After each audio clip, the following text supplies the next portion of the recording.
O Poder e Negócios está de volta com a governadora eleita de Pernambuco, Raquel Lira. Ela toma posse hoje à tarde como a primeira mulher governadora do estado. Qual a marca que a senhora quer deixar na sua gestão? Bem, para você que está nos acompanhando em casa, Meire, o legado que a gente quer deixar para o nosso estado é de um estado que volte a ser líder do Nordeste brasileiro e campeão de oportunidades. A gente não quer estar nos rankings aqui falando da lista de baixo para cima. A gente quer inverter isso. E a oportunidade passa pela criança ter a oportunidade de estar na creche, pela mãe poder ter a oportunidade de trabalhar, de ter qualificação profissional. Passa por Pernambuco voltar a ter segurança e paz social para que as pessoas possam ocupar as cidades, né, e estar vivendo mais feliz. Porque no final da conta toda, o que a gente quer é que nosso povo seja feliz, a gente quer viver com tranquilidade no nosso estado e ter orgulho do lugar em que a gente vive.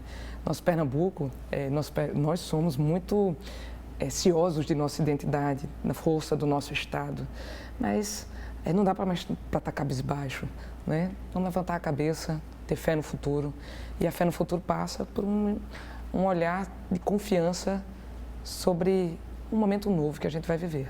Bom, dos 9,5 milhões de habitantes aqui de Pernambuco, né, de acordo com a Fundação Getúlio Vargas, 50,3% vivem em situação de pobreza.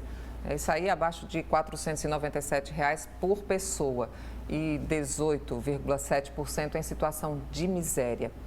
Em quanto tempo o seu governo pretende reduzir esses índices e dar melhor qualidade de vida para o povo pernambucano? Eu posso lhe dizer que todos os dias eu vou trabalhar para que esse indicador seja reduzido, mas isso não se faz do dia para a noite. E é por isso que a gente tem que colocar prioridades. O primeiro, para ajudar a colocar comida na mesa, o Programa Mães de Pernambuco. Uma transferência de renda, uma bolsa de R$ 300 para as mães que estão em situação de pobreza no cadastro do Bolsa Família com crianças de 0 a 6 anos. Quando elas começam a receber? Nós vamos construir o projeto apresentado para a Assembleia Legislativa e o quanto antes a gente conseguir fazer isso, é prioridade. Vamos trabalhar, já estamos trabalhando nele, levantamento de cadastros, informações, para que a gente possa ser assertivo na entrega desse recurso para ajudar essas mães a poder colocar comida na mesa, porque se a pobreza ela tem um rosto, eu ouso dizer que esse rosto é de uma mãe de periferia e da zona rural, dos nossos municípios que tem criança pequena, que estão angustiadas com o que vão colocar na mesa. Ao tempo em que a gente vai construindo as nossas vagas de creche, fazendo qualificação profissional, trabalhando em empreendedorismo, para voltar a gerar oportunidade. Não tem solução fácil para problema difícil. Foi uma desconstrução muito grande para Pernambuco chegar a esse ponto. Nós vamos precisar trabalhar dia a dia com ações de curtíssimo prazo, curto e médio prazos, para que a gente possa entregar um Pernambuco muito melhor do que a gente recebeu. Já de imediato, o que é que a senhora vai fazer para gerar mais empregos? A gente vai facilitar a vida de quem quer empreender em Pernambuco, fazer o maior programa de qualificação profissional que Pernambuco já viu.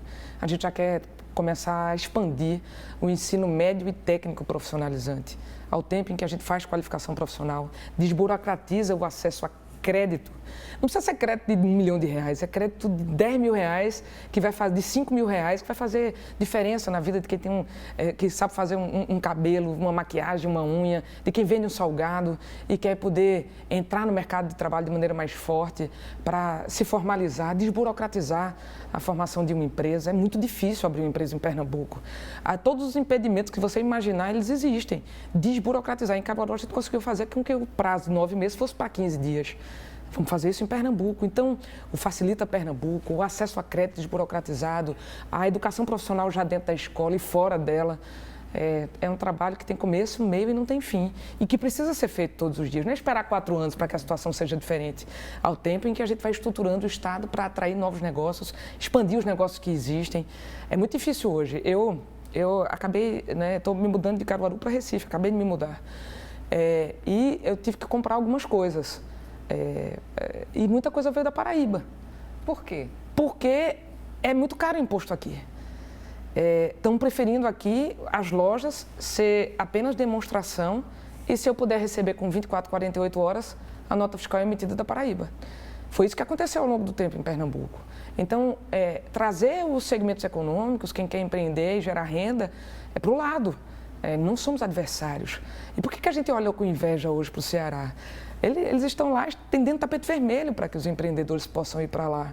Fazer de Pernambuco um lugar que seja fácil, em que o empreendedor seja visto como aliado. A senhora vai conceder muitos incentivos? A senhora já tem isso na sua pasta? Olha, não é sobre só conceder incentivos fiscais. E Pernambuco avançou não, cresceu de maneira exponencial. Foi um pipoco de incentivo fiscal.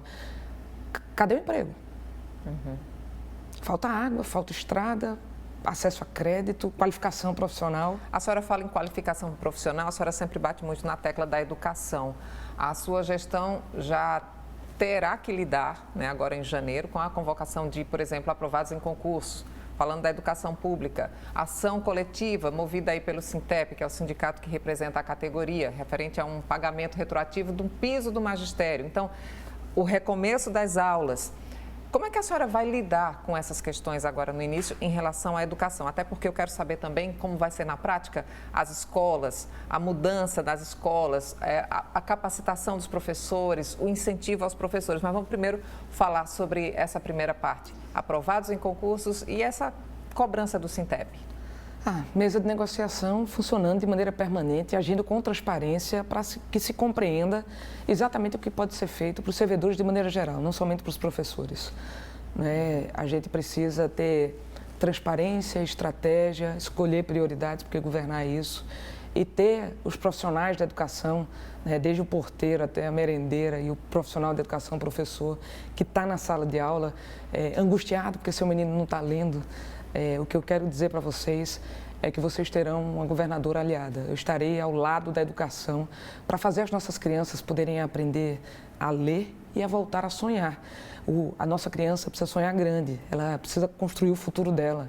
Eu não quero crianças que abandonam a escola antes de chegar no ensino médio.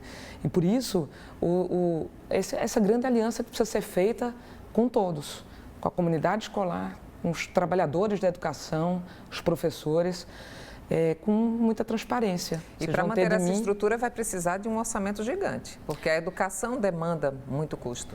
Demanda muito custo e, olha, o recurso foi ampliado na educação nos últimos tempos. Houve avanços no Fundeb, no Fundo de Desenvolvimento da Educação.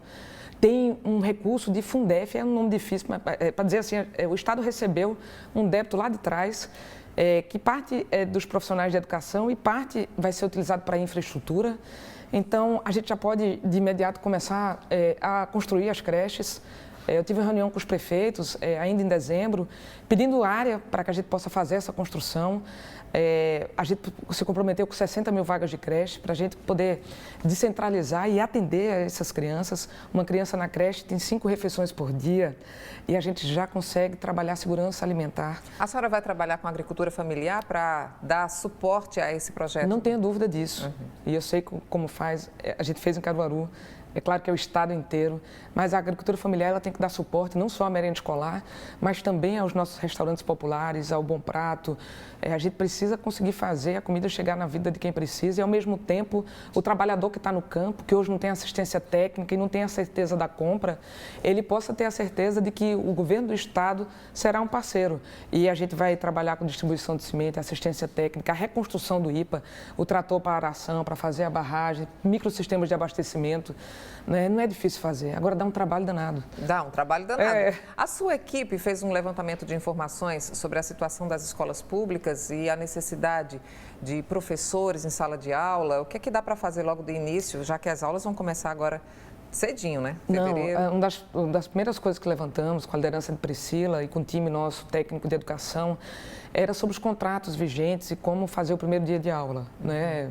Eu já passei por isso como prefeita e sei exatamente que a criança precisa estar na escola, precisa ter contrato de transporte escolar, de merenda escolar, o kit escolar, os professores precisam estar em sala de aula e a escola precisa ser aberta. Então, esse é o imediato.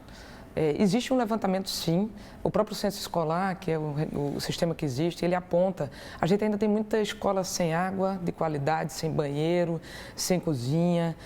Tem muita escola que tem um ar-condicionado amontoado, instalado na parede, mas não está funcionando porque não fizeram a reforma da parte elétrica, não colocaram a subestação. Então, vamos trabalhar para... E precisa ter uma estrutura robusta de arquitetos, engenheiros, escritório de projeto, para a gente trabalhar para fazer as escolas poderem estar de pé. Né? Isso não é um trabalho fácil mesmo. O que os alunos vão encontrar este ano na sua gestão quando voltarem às aulas? Olha, a gente precisa garantir a escola funcionando. E ao tempo em que a escola vai funcionando, a gente trabalhar já de imediato para ampliação, desde ontem, né, do ensino médio técnico, com aliança com o Sistema S, com o Porto Digital. Essas iniciativas elas já existem, mas é de maneira pontual, projeto piloto, a gente quer colocar para todos. Né? Então, a gente conseguiu fazer isso no EJA, com o Sistema S no Sebrae em Caruaru, ganhamos prêmio por isso, eles estão prontos para fazer isso junto com a gente. A gente vai trabalhar junto com os municípios, então os prefeitos sabem que seremos parceiros de verdade. Tem uma Secretaria Executiva de Apoio aos Municípios de Articulação criada com esta finalidade. A gente vai desde a construção da creche até a formação junto com eles para trabalhar a melhoria do ensino fundamental, a alfabetização dos nossos alunos e dá para, inclusive, fazer um investimento maior em infraestrutura dessas escolas, para a construção de quadras, de laboratórios, de melhoria da estrutura da rede. Então, mas dá trabalho, ele disse... Tudo dá trabalho. E tem começo, meio e não tem fim. Mas a gente precisa, esse dinheiro é para isso e essa equipe que vai fazer. Né? A gente vai ter uma equipe de projetos estratégicos dentro da Secretaria de Educação para poder fazer isso andar, ao tempo que vai andar também o dia a dia da educação. Então, ter... times diferentes trabalhando para que a gente coloque o professor na sala de aula, a merenda funcionando, transporte escolar, ao tempo em que a gente faz os projetos estratégicos, a construção das vagas de creche, a ampliação das escolas, a manutenção da rede com a sua melhoria, e aí é o banheiro, a cozinha, a reforma do telhado, a subestação, a parte elétrica, lógica, a internet. É uma logística bem complicada. Mas é lindo de ser feito. Não, e é possível. Com certeza, e o povo está esperando isso. Olha só, o ensino médio em Pernambuco tem 300 mil alunos. A minha rede em Caruaru tem 45 mil. A gente tem mais dinheiro, é claro que a gente tem uma quantidade maior de alunos, mas é possível fazer. O dinheiro do Fundef, por exemplo, vai ter dinheiro em caixa para que a gente já possa começar a construção de creche, colocar como prioridade e fazer. Inclusive, durante a sua campanha, a senhora enfatizou a criação de 60 mil vagas em creches com as 5 refeições que a senhora falou agora há pouco. Em quanto tempo a gente vai ver todo mundo funcionando, tudo funcionando, né? E as mães podendo deixar seus filhos com essa estrutura para ir trabalhar? Olha, tem as creches que a gente vai construir, tem prefeitos que já me procuraram dizendo assim, eu estou com a creche para inaugurar, mas eu não tenho dinheiro para poder colocar, para terminar o finalzinho da obra, também não consigo colocar para funcionar enquanto não chega o dinheiro de Brasília, a gente já vai fazer parceria direto com eles. A gente vai criar uma legislação, vamos encaminhar para a Assembleia Legislativa, para que a gente já possa fazer isso desde logo. Então, assim, não vai precisar começar aí da desapropriação do terreno ou da doação do terreno, a gente já pode começar de imediato essa expansão a partir de creches que estão paralisadas, eu sei como é que é esse moído, porque trabalhei muito com isso em Caruaru, como prefeita, e a gente vai ajudar os prefeitos a conseguir fazer essas inaugurações e a manutenção dessas creches, até o dinheiro de Brasília chegar, para que a gente já possa ter, já com o mais rápido possível, essas creches sendo inauguradas. É dinheiro para tudo, né? Inclusive uma poupança escola, uma bolsa estágio. É isso. E são coisas que elas podem funcionar de maneira paralela. O estado do Ceará, de Alagoas, e eu tive recentemente com o governador eleito de lá, ele está dando, de maneira geral, R$150 para cada aluno que se mantém na escola. A gente vai ter que ter um trabalho imenso para buscar os alunos que não se matricularam. Muita gente desistiu de estudar depois da pandemia. A gente vai bater a porta deles. Como vai ser feito isso? Cruzamento de informação, a saúde da família, atenção básica, o programa de CRAs, tem capilaridade para bater a porta dessas pessoas, em parceria com os municípios. Né? É o programa Aluno Presente. A gente tem os dados, muitas vezes a gente tem dificuldade, porque quem está em situação de vulnerabilidade se muda muito dentro da cidade. Deixou de pagar o aluguel aqui, muda para outro bairro, tem que matricular o menino de novo. Nós vamos ir atrás dessas crianças de maneira incansável, para matricular eles na rede. Na educação, o dinheiro ele precisa ser bem gasto, bem investido. E a gente precisa utilizar isso com estratégia. Não é? Houve uma cautelar, por exemplo, porque o Estado, o governo Paulo Câmara, queria distribuir no final do ano passado 250 milhões de reais para as escolas, que não consegue gastá-las no tempo certo. A gente precisa ajudar, fazer projeto e fazer essas obras poderem chegar lá. Então, assim... a escola vai ser, então, uma extensão da casa da pessoa. Não tenha dúvida disso. E a porta de entrada da comunidade para o governo. Com saúde, com a Secretaria da Mulher, com assistência social. É assim que precisa ser. O chão da escola, ele precisa ser um oásis. A senhora falou aí na saúde, então vamos falar da saúde? O Poupança Escola é possível, o Bolsa Estágio é possível, terminou o ensino médio, vai ganhar o dinheiro, vamos mandar o projeto de lei para a Assembleia. O Bolsa Estágio, já desde agora, a gente poder criar um projeto em que a gente chame os alunos, desde o aluno que está no ensino médio até os alunos que estão se formando em licenciatura e tal, para que ganhando uma Bolsa de Estágio, inclusive, possa pagar a faculdade. Então, é jogo de ganha-ganha, existe o recurso disponível para isso. E a gente vai priorizar. Bom, esse ano, então, já tem novidade. Já tem novidade. Quando é que começa a construção das 5 grandes maternidades que a senhora prometeu durante a campanha? A gente vai definir os locais, a gente sabe as regiões, precisa definir o terreno para onde vai. O tamanho dessa maternidade é algo em torno de 100 leitos, 100, 120 leitos. Vamos fechar esse projeto para que a gente possa licitar a obra e rodar. Né? Qual é a prioridade? A gente precisa construir na região metropolitana, precisa terminar o Hospital da Mulher em Caruaru. A gente percebe muita gente vindo para o Recife, e isso é tema de muitas reportagens. Onde há a possibilidade de a gente ter parceria com hospitais de rede que possa ser rede conveniada para nascer menino. Né? E a gente já poder de imediato, não é precisa construir a maternidade para poder já garantir que nesse território a criança possa nascer. Né? Tem hospitais, eu já estou sendo procurada também pela rede, de hospitais privados que podem ter parceria com o governo do estado e com isso a gente poder fazer com que a criança já possa nascer mais perto da sua casa. Então, não é preciso construir o ideal para que a gente faça o possível. Estrutura deficiente, superlotação, a gente está sempre mostrando aqui nos nossos telejornais que são problemas bem frequentes em unidades públicas de saúde, unidades públicas do Estado. A gente sabe que a gente tem grandes hospitais aqui como referência e a senhora está querendo descentralizar, né, para não sufocar a capital. Pelo menos isso a gente entendeu durante a sua proposta, suas propostas postas durante a campanha. Isso a gente vai começar a ver quando, governadora? Mutirão. Desde o primeiro momento, ainda no mês de janeiro, nós vamos começar mutirões. O que a gente precisa porque quando você fala assim, tem muita gente que está aqui em casa nos ouvindo, que está na fila de exame, que está na fila de cirurgia, que está esperando por uma tomografia, por um diagnóstico, e é desde o vascular, passando pela questão neurológica, até cirurgias simples, como, por exemplo, a retirada de uma vesícula. Então, são soluções diferentes para cada tipo de problema, e nós vamos atacando eles. Né? Uma solução vai desde a gente colocar o bloco cirúrgico para funcionar 24 horas por dia, 7 dias por semana e não somente no horário comercial, colocar todos os blocos cirúrgicos para funcionar, desde a gente poder ter a construção de novos hospitais, que é uma coisa que demora mais. As carretas da saúde são solução, o pagamento de rede credenciada e o funcionamento de uma rede credenciada que possa descentralizar e dar resolutividade a esse atendimento. Essa máquina funciona com a quantidade de funcionários que tem hoje na saúde ou a senhora pretende ampliar, fazer novos concursos? A gente precisa ter o diagnóstico mais claro, né? Cada vez mais, para cada tipo de problema. Né? A expansão da rede de saúde ela precisa existir.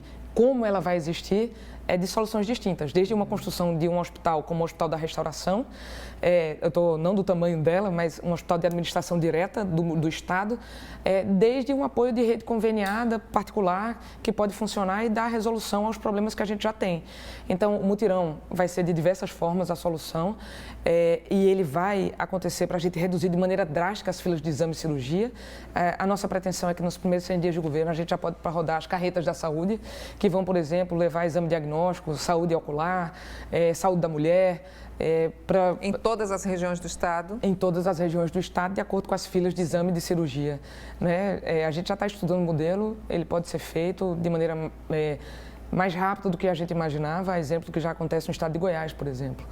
E ao tempo em que a gente vai estruturando a rede, concluindo obras que estão inacabadas, melhorando a rede própria, que está sucateada, como o Hospital da Restauração, essa obra precisa sair, o Hospital Getúlio Vargas precisa deixar de ter escora, né? E eu não acredito que isso não se faz se não for através de prioridade. Quem vai estar lá acompanhando de perto sou eu.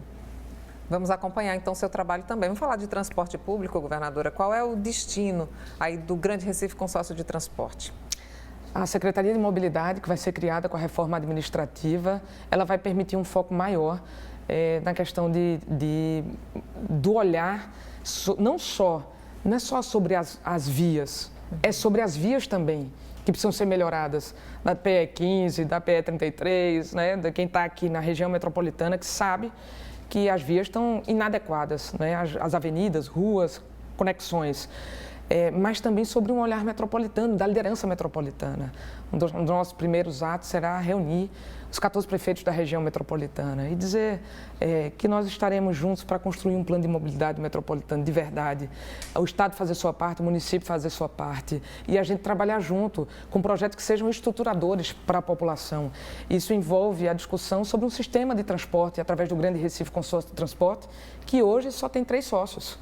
3 consorciados, só tem o governo do estado, a prefeitura de Olinda e a prefeitura do Recife, mas o transporte que passa em Moreno, ele faz parte do sistema. Então vamos trazer todos para construir junto essas soluções. Vai haver licitação para novas linhas de ônibus? Elas precisam existir, porque do sistema que está posto, só as linhas que tinham a ver com o ramal da Copa foram licitadas, né? Então a gente vai ter que fazer a licitação construída de maneira coletiva para que ela possa ser mais eficiente. O BRT precisa funcionar de maneira melhor. A integração dos sistemas de transporte. Vamos, da primeira conversa que a gente tiver com o presidente Lula, já falar da questão do metrô do Recife, da região metropolitana, da necessidade de transformá-lo, porque está sucateado com o que existe, mas também da necessidade de expandi-lo. A licitação do arco metropolitano precisa ser feita e ela vai ser uma PPP, para colocar investimento privado lá, ao tempo em que a gente vai fazendo as conexões até que o arco seja feito e desafogue de maneira sustentável, fazer conexões novas que podem já desafogar de imediato essas vias que hoje fazem com que o trabalhador passe 3, 4 horas para chegar no seu trabalho e depois volte para casa. Falando em trabalhador, né, quanto ao valor das passagens, né, que sempre mexe com o coração e o bolso de todo mundo, a negociação sempre acontece agora no começo do ano, a senhora deve estar presente agora nessa negociação. O que é que o povo pode esperar? Porque o povo não aguenta mais pagar tão caro por tudo, principalmente pelo serviço. Esperar de mim transparência. A gente colocou na ARP uma pessoa técnica, a gente vai trabalhar a regulação desses serviços de maneira mais forte dentro do nosso estado. A Agência Reguladora de Pernambuco, ela dentro dela também está a discussão das tarifas e vamos ter transparência com a população, né? Não vamos fazer nada no solavanco, né? Vamos sentar população, empresários, das empresas de transporte, governo, para que a gente possa ter aí nessa negociação do mês de janeiro uma solução adequada. A senhora vai começar a mexer também nas rodovias? Tem um monte de obra que está começada e não está concluída, como a triplicação da BR-232, né? Muitas obras que a população esperava que pudesse ser e até o fim não chegou, como a PE-33, ela parou no meio do caminho. E a gente vai ter que, diante do diagnóstico feito, eleger essas prioridades e essas conexões que ligam o maior fluxo de população para a gente poder concluir essas obras e trabalhar na melhoria das nossas rodovias. A vice-governadora eleita Priscila Krause, inclusive, afirmou que há obras paralisadas, a senhora também afirmou aqui. Quais especificamente estão no radar dessa nova gestão? Qual vai ser a sua prioridade agora que assume o governo de Pernambuco? Aquelas que são prioridade para a população. Aqui na região metropolitana, por exemplo, vive 42% da população de Pernambuco. A BR-232 é a via de acesso de toda a população do nosso estado. É o grande eixo que faz a conexão de Pernambuco inteiro. A gente precisa dar foco nessa obra. Né? A PE 15, a gente precisa dar foco nas conexões que fazem as ligações dos municípios da região metropolitana, melhoria das vias por onde passam as linhas de ônibus, sobretudo. Então, o foco será dado de acordo com aquilo que é prioridade para a população de Pernambuco, com essa clareza que eu estou falando aqui agora. A gente percebe aí a preocupação na distribuição das prioridades para todo o estado, para todas as regiões. No fim de dezembro, o governo Paulo Câmara inaugurou um trecho da Doutora do Agreste. A senhora já tomou pé dessa situação? O que é que está faltando ainda para que seja completamente satisfeita a forma de abastecimento de água? A senhora sempre fala que quer água para todos. Aqui na região metropolitana a gente vive aí as voltas com o pessoal reclamando de falta de água na torneira, no interior do estado também. Qual é a prioridade nesse sentido? Água na torneira. O que é que eu não quero fazer? é inaugurar um trecho de uma obra que não leve uma água para ninguém. Esse trecho que foi inaugurado não trouxe uma água para a torneira da casa de ninguém. Eu não faço obra para tirar retrato. Né? Eu quero poder resolver o problema de Dona Bio, que está há 10 anos sem água no Alto Zé do Pinho. Né? Eu fui dar uma entrevista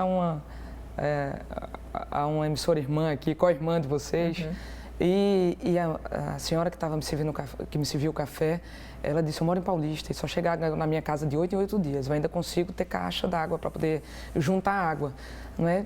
Tem 2 milhões de pessoas que não têm isso. Então, a questão e por isso que a gente criou uma Secretaria de Recursos Hídricos e Saneamento, foco nisso, reestruturação da Compesa, fazer a concessão do que precisa ser feito, ao tempo em que a gente precisa concluir obras inacabadas e dar foco. Eu fui estudar qual que é que resolve o problema do Alto Zé do Pinho. Poços e estação elevatória. Então, se a gente precisa fazer isso, que se faça. Quanto é que custa esse poço? Esse poço, Raquel, talvez, dizem que em média ele pode custar R$1 milhão. Tem que ser prioridade. E esse R$1 milhão ir para o morro, para poder levar água para lá, entende? A senhora falou em reestruturação da Compesa. Qual vai ser o destino exatamente da companhia? A Compesa, ela continua pública, mas a gente vai fazer, sim, a Compesa poder gerar os resultados que ela precisa. E a gente vai fazer a modelagem da concessão para tratamento de esgoto e vamos trabalhar um investimento muito forte na conclusão de obras que permitam poder chegar a água na casa das pessoas. Tem 2 milhões de pernambucanos que não têm água. Não tem porque a doutora do Agreste precisa... A primeira etapa precisa de R$300 milhões para ser concluída e aí ela leva água para 25 municípios dos 68 que estavam falados. Por quê? Porque tem uma segunda etapa que não sequer foi começada, não tem nem projeto. Então, tem ações que são imediatas, como a de Dona Bio, lá no Alto Zé do Pinho, que é a solução do problema específico dali, mas tem soluções que são maiores, estruturadoras, como a conclusão da obra da doutora do Agreste, estou falando aqui para o nosso Agreste do Estado, e a segunda etapa, os poços profundos, a conclusão de obras que estão sendo esperadas há muito por cidades que são absolutamente desconectadas de água da Compesa, por exemplo, como a cidade de Santa Cruz da Baixa Verde. E esses locais onde não chega água de jeito nenhum, aqui nos altos da região metropolitana do Recife, ou de 6 em 6 meses, porque a rede está velha. A rede, e a gente vai continuar sabendo que a rede está velha e perde 50% da água produzida. Mas é possível fazer essa substituição? Vai ter que ser feita. A gente vai continuar vendo a água sendo desperdiçada, porque não se troca a rede, vai ter que ser feita. É óbvio que precisa ser feito. Mas o óbvio, além de ser dito, ele precisa ser feito. Governadora, a gente está se aproximando do período de chuvas, né? A gente sabe o que a gente passou no ano passado. A senhora também foi uma das pessoas que criticaram muito a forma como a situação aconteceu. E a senhora falou que seria possível dar um destino menos trágico. O que a senhora vai fazer esse ano para evitar que uma chuva torrencial como a do ano passado atinja tanta gente como foi em 2022? Primeiro dizer, Meire, que a Secretaria de Defesa Civil, a Defesa Civil que cuida da prevenção, ela acaba atuando nos desastres, porque o trabalho de prevenção ele não vem sendo feito. Para a gente estruturar melhor, nós tiramos da Casa Militar, que infelizmente foi alvo de muita corrupção, e colocamos dentro da Secretaria de Defesa Social, uma secretaria executiva que vai trabalhar com foco na prevenção. É claro que os desastres eles acontecerão, o que a gente precisa é evitar as tragédias. As chuvas elas acontecerão sempre. E um diagnóstico preciso, parceria com a universidade, chegar nos morros com investimento em habitação, nos canais, canaletas, com drenagem. Tem ações de curtíssimo prazo que podem ser feitas, que é instalar um sensor no morro para dizer quando vai haver desmoronamento, lançar um alerta. Isso já vai acontecer esse ano? Já vai acontecer esse ano. A gente já mudou de lugar, a gente já traz um novo enfoque para a área de prevenção e essa secretaria, obviamente, ela vai... É claro que ela não resolve os problemas. A habitação resolve, drenagem resolve, a gente precisa de um diagnóstico e ir a fundo nisso.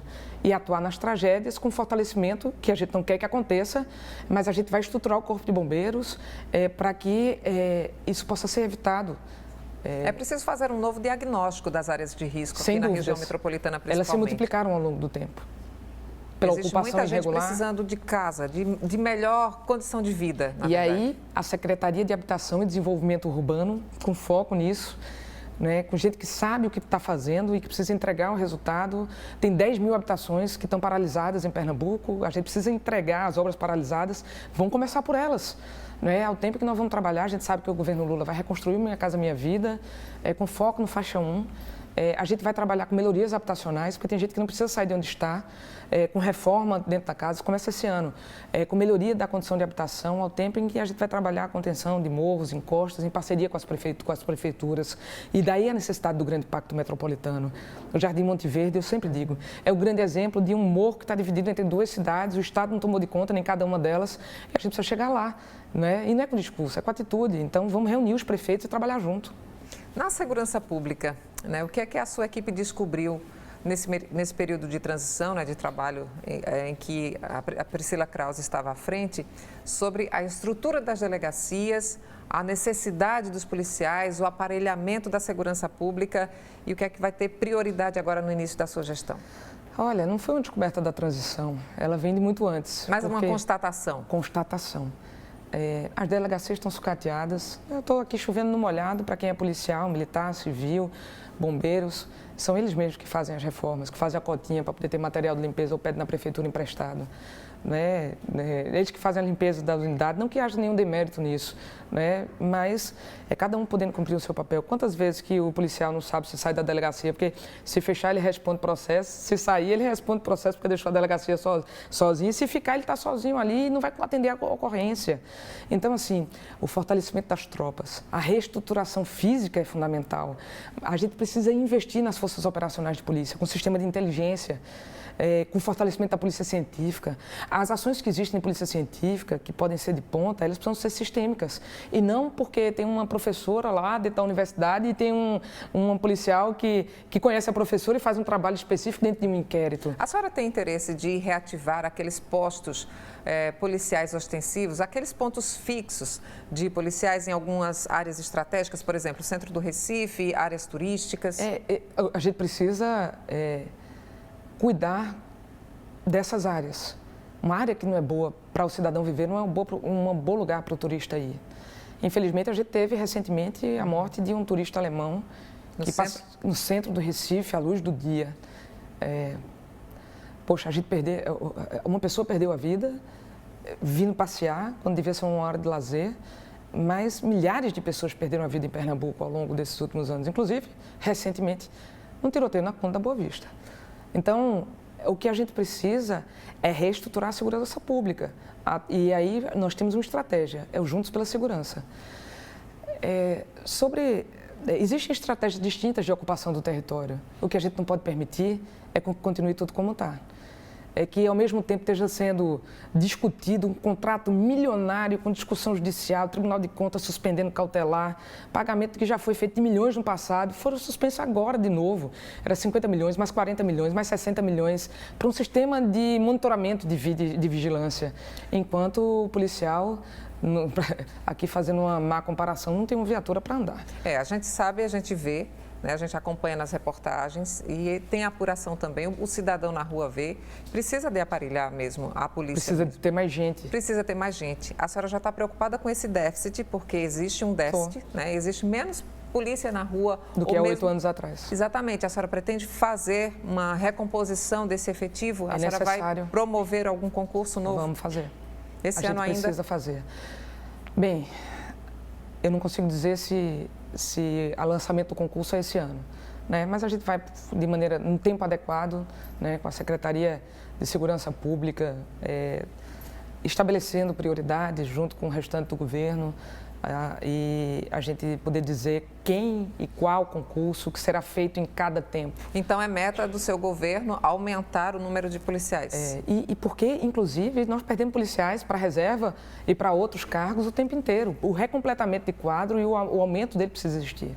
Bom, no mês de dezembro, governadora, tivemos um caso aí de grande repercussão, o público acompanhou, quando um policial militar matou a mulher, invadiu um batalhão, atirou nos colegas, depois ele morreu. A pergunta é, com esse alerta, né, que foi aceso aí sobre o trabalho que é feito dentro dos batalhões e nas ruas também, a gente percebeu a pressão psicológica que os policiais sofrem, né? É preciso ter um acompanhamento psicológico, né? Qual é a preocupação do seu governo, né? Como o seu governo vai tratar essa questão da preocupação com quem vai para a rua lidar com o crime, lidar com a violência? É isso. Olha, eu converso com muitos policiais, né? A grande pedida deles né? O grande clamor deles. Além de tudo, além de ter mais efetivo, de ter uma viatura que funcione, uma delegacia, um quartel, um sistema que seja mais eficiente, a gente cuidar da saúde mental deles, dos homens e mulheres de farda, que todos os dias vão para a rua em nosso nome, para buscar colocar a nossa vida protegida. Então, a estruturação de uma área de saúde mental para eles será feita. E o acompanhamento deles. Eles não podem se sentir sozinhos, né? Inclusive para lidar com grandes eventos, né? A gente está aí às vésperas do carnaval, primeiro carnaval da sua história como governadora de Pernambuco. Depois de 2 anos sem carnaval. Depois de 2 anos com a pandemia, com a expectativa do público, o que é que a senhora e a sua equipe já planejaram em relação ao carnaval 2023 de Pernambuco? A equipe de transição, ela sentou com as forças operacionais de polícia para acompanhar o planejamento para o carnaval, que já começou, né? Para quem vai para Olinda, sabe muito bem disso. A gente fez em Caruaru com o prefeito um São João, que foi liderado por Rodrigo, mas a gente estruturou ele ainda na minha saída da prefeitura. E por mais que a gente esperasse que fosse pipocar de gente, foi muito maior do que a gente imaginou. O carnaval vai ser assim, né? O que a gente precisa é estar pronto para... Já tem equipe trabalhando nisso? Eu não tenho dúvida disso, desde o primeiro dia de transição. Tem sim, tem gente trabalhando todos os dias. E as forças operacionais de polícia, elas vão cumprir o seu papel. E elas vão ter o nosso apoio para isso. Elas vão ter o nosso apoio para isso. Não é só de polícia, né? É de toda uma estruturação de um evento que vai para além da segurança pública. É um recomeço, na verdade. É um recomeço que gera muito emprego, muita renda, né? As fantasias, os adereços, os blocos carnavalescos. Respeito, e aqui um recado meu para os artistas, respeito a vocês, né? Vocês não vão ter em mim uma governadora que vai passar um ano para pagar o seu cachê, né? Do bloco, chegar no Natal pagando o cachê do carnaval. Né? A gente fazer do tamanho que precisa ser feito e pagar no tempo certo e ter respeito às nossas tradições e que vocês não se apresentem somente no carnaval. A gente poder fazer de Pernambuco, que é tão rico, palco de apresentação cultural o tempo inteiro. E para isso a gente tem gente muito boa que está chegando na Secretaria da Cultura, na Fundarp, que de maneira estratégica vai olhar isso como um grande polo gerador de riqueza para Pernambuco, de mais emprego gera e renda. muita riqueza. Aliado com a cultura, aliado com o desenvolvimento econômico, um olhar estratégico para fazer Pernambuco voltar a ser roteiro, destino, né? Nós não estamos nem entre os 10 destinos do país. Vamos ficar, né? Vamos ficar. Vamos cobrar. E me Vamos ajude. acompanhar a sua... Além de cobrar, reze e me ajude. Rezar assim porque eu sou pernambucana, eu quero que tudo dê certo, independentemente de quem esteja na gestão. A gente, como morador de Pernambuco, a gente sempre quer o melhor para o nosso estado, para as nossas gerações, né? Sejam elas crianças, jovem, adulto. E a senhora já está de mudança para cá, né? É isso, acabei de me mudar. Nossa, foi uma loucura. Recife é o seu porto seguro agora? Recife é minha casa. Já matriculei os meninos na escola. Foi a gente cuidar da transição e, ao mesmo tempo, comprar até filtro d'água para casa, né? Definir um local para a gente estar. Mas aqui, estou de pé, já estou com o endereço e com fé no futuro. Governadora, a gente quer agradecer demais a sua entrevista aqui ao Poder e Negócios. O primeiro momento, né, como governadora vai ser amanhã mesmo, assinando os primeiros papéis no Palácio. A gente torce que dê muito certo, porque Pernambuco precisa e merece. É isso. Muito obrigada, boa sorte e sucesso para a senhora e sua equipe. Eu que agradeço, Meire, a TV Guararapes, a todos que estão em casa nos acompanhando. Né? Saiba que terão uma governadora que estará o tempo inteiro junto de vocês para a gente poder fazer Pernambuco de novo, voltar a gerar oportunidade, trazer felicidade para a sua gente. Um ano novo maravilhoso para todos, muita paz, muita saúde e que a gente possa se encontrar fazendo de Pernambuco um estado melhor para viver. Beijo no coração. Obrigada. Muito obrigada. Um bom dia para a senhora. O Poder e Negócios volta no próximo domingo, às 10 da manhã, 10h30. A gente se encontra. Até lá.